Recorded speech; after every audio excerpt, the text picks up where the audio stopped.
মানুষ মানুষের যে এসব কি হলো, সব শিয়ানা হয়ে গেছে। কেউ রাতের বেলা এই রাস্তা এখন আর আসে না। এভাবে চলতে থাকলে তো না খেয়ে মরতে হবে। ওস্তাদ, আজকে রাস্তার পাশে অপেক্ষা করমু, যদি কাউকে পাই। রক্ষা নাই, কোনোভাবেই রক্ষা নাই। ঠিক কথা বলেছিস। এই সব তাড়াতাড়ি ঘুমিয়ে পড়, আজকে সারা রাত জাগতে হবে।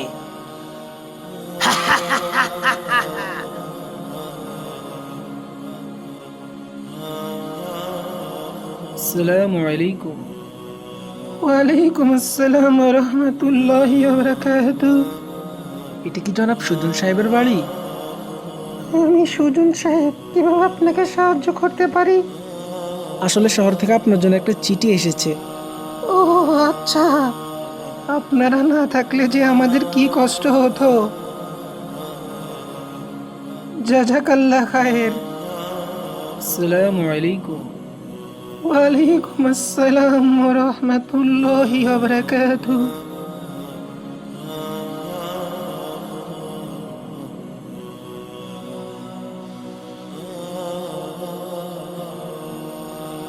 আসসালামু আলাইকুম রহমতুল্লাহি বারাকাতুহু। ওয়ালাইকুম আসসালাম রহমতুল্লাহি বারাকাতুহু। কি হয়েছে তোমার? তোমাকে এমন দেখাচ্ছে কেন? তোমার হাতে এটা কিসের চিঠি? একটা চিঠি এসেছে। তোমার ছোট ছেলে অনেক অসুস্থ, সে হাসপাতালে ভর্তি। তাকে এখন বাঁচাতে হলে অনেক টাকার প্রয়োজন। কেন, কি হয়েছে আমার ছোট ছেলের? তার নাকি একটা অপারেশন করতে হবে। আপনি তাহলে আর দেরি করবেন না, এখনই রওনা হয়ে পড়ুন।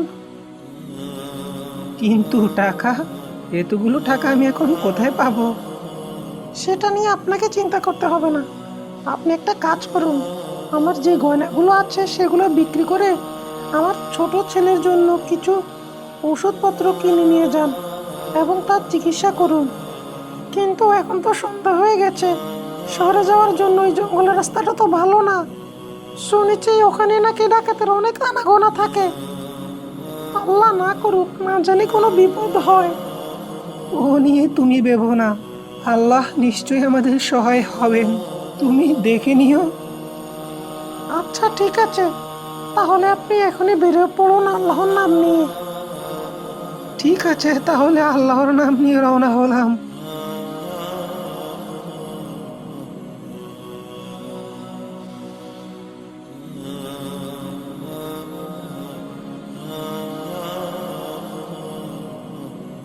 ওস্তাদ, অনেকক্ষণ তো দাঁড়াই আছি, মানুষ তো দূরের কথা, একটা কাকপক্ষীও তো নাই। এই রঘু ডাকাতের হাতে কেউ পড়লে তার কোনোভাবেই রক্ষা নেই, কোনোভাবেই নেই। আমি খুবই ক্ষুধার্ত। ওস্তাদ, মনে হয় কেডা যেন আইতাছে, দেখেন তো একটু। হরে রে রে রে রে রে রে কালুটা রে কালুটা রে রে হরে রে হরে রে রে রে রে। আসসালামু আলাইকুম। কিরে, এই গভীর রাত্রে তুই কোথায় যাচ্ছিস? শহরে আমার ছোট ছেলে অনেক অসুস্থ, সে হাসপাতালে আছে, তার অপারেশন করাতে হবে, সেজন্য আমি শহরে যাচ্ছি। তাহলে তো এখন আপনার কাছে অনেক টাকা, তাই না? যা আছে সব বাইট কর, রান্না তো তোর মাইরালামু, এক কোপে গার থেকে মুন্ডু আলাদা করে লামু। এই তোর এত বড় সাহস, ওস্তাদের কথার উপর কথা বলিস তুই? দেখছিস না আমি কথা বলছি? হ্যাঁ, আমার বইয়ের গয়না বিক্রি করে আমার ছোট ছেলের জন্য চিকিৎসা করতে যাচ্ছি টাকা নিয়ে। তাহলে তো তোর অনেক বিপদ। যা, ছেড়ে দিলাম তোকে, শহরের দিকে যা, না হলে তো তোর অনেক বড় ক্ষতি হয়ে যাবে। 3 মুসাফির।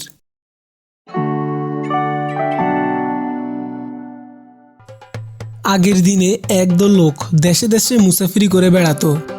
নানান জায়গায় ঘুরে ঘুরে বিভিন্ন দেশের রীতিনীতি নিয়ম কানুন জেনে তারা বিভিন্ন প্রকার বই লিখতেন। তাদের মধ্যে ছিল মুসলিম, হিন্দু, খ্রিস্টান, ইহুদি, প্রায় সকল ধর্মেরই লোক থাকতেন। তারা বিভিন্ন জাতের বলে কেউ কাউকে কখনোই অবহেলা অবজ্ঞা করত না, সবাই মিলে মিশে থাকত। এমনই 3 মুসাফির বিদেশ ভ্রমণের উদ্দেশ্যে বের হয়েছেন। একজন ইহুদি, একজন খ্রিস্টান ও অপরজন ছিল মুসলিম। সেদিন তারা ঘুরতে ঘুরতে এক নতুন দেশে উপস্থিত হলেন।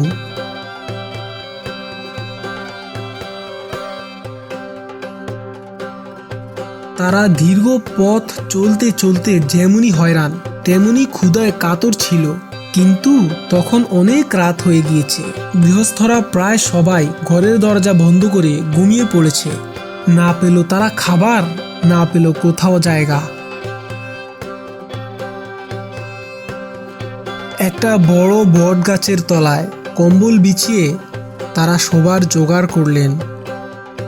এমন সময় একটি লোক সামান্য একটি মিঠাই এনে তাদেরকে উপহার দিল। 3 জন ব্যক্তিরই এত ক্ষুধা পেয়েছিল যে সামান্য মিঠাইটুকু ভাগ করে খেলে তাদের কারোই পেট ভরবে না। ক্ষুধার সময় সামান্য কিছু খেলে ক্ষুধা মনে হয় যে আরো বেড়ে যায়। তাদের মধ্যে ইহুদি মুসাফির লোকটি ছিল অতি চালাক। এসো ভাই, আমরা সবাই ঘুমিয়ে পড়ি। ঘুমিয়ে যে সবচাইতে ভালো স্বপ্নটি দেখবে সেই এই মিঠাইটি খাবে। সে ভেবেছিল সকালবেলা বানোয়াট একটি গল্প বলে সেই মিঠাইটি খাবে। এ কথা সবাই মেনে নিল। তারা যার যার বিছানায় সবাই শুয়ে ঘুমিয়ে পড়লেন। শেষ রাতে মুসলমান মুসাফিরটি জেগে উঠল। জেগে উঠে পটাপট করে সকল মিঠাই খেয়ে ফেলল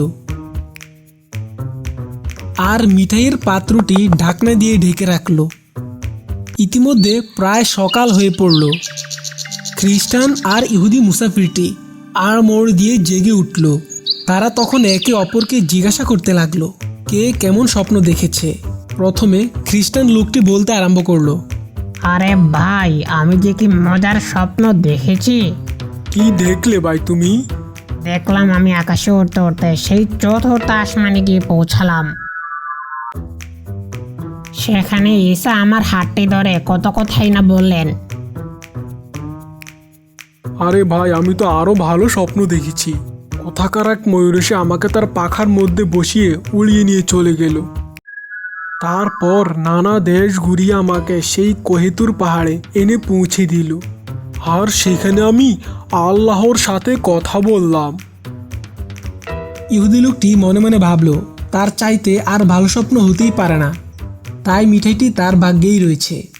তারপর তারা মুসলিম মুসাফিরকে জিজ্ঞাসা করলো, এবার তোমার স্বপ্ন বলো ভাই। মিঠাই খাওয়ার একটি লম্বা ঢেকুর তুলে এবার মুসলিম মুসাফিরটি বলতে আরম্ভ করলো, ভাই, আমার স্বপ্নটা বড়ই খারাপ। বলেই ফেলেন ভাই, কেমন স্বপ্ন দেখলেন?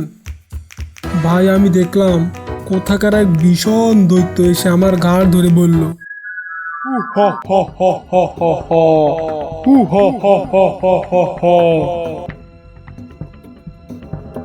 জলদি মিঠাই খাই ফেল, নয়তোবা গলা টিপে মেরে ফেলবো তোকে।